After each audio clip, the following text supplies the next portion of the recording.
Need computer training for a group or office? Contact us today to get a free demo of our training at www.teachucomp.com/enterprise-licensing. There are also several ways that you can create a basic data entry form by using the buttons that are available in the Forms button group on the Create tab within the ribbon. Note that starting in Access 2010, some of these form button choices have been moved to the More Forms drop-down button that appears.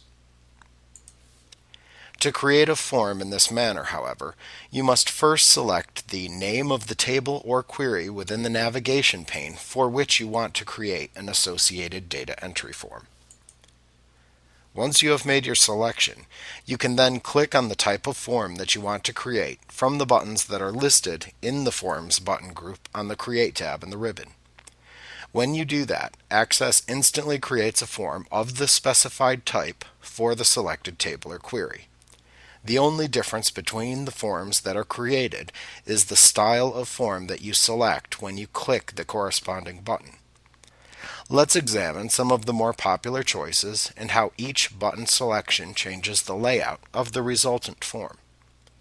You can select your desired table or query from the navigation pane, and then click the Form button that appears in the Forms button group in order to create a standard data entry form.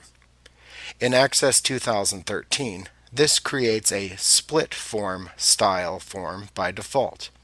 In Access 2010 through 2007, it creates a form that displays one record at a time from the underlying data source.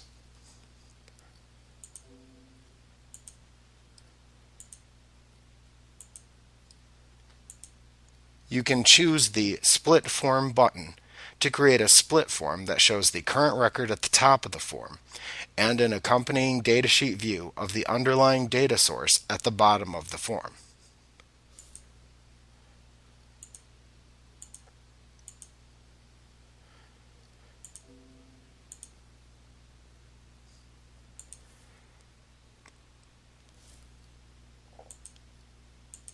You can choose the Multiple Items button to create a form that displays multiple records in the form, but only each record in its own row within the form.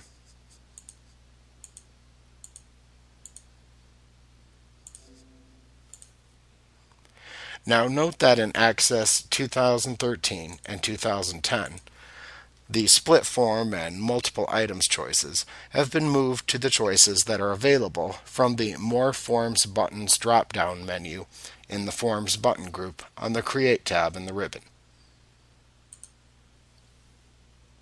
Like what you see? Get a free demo of our training for groups of 5 or more at www.teachucomp.com/enterprise-licensing.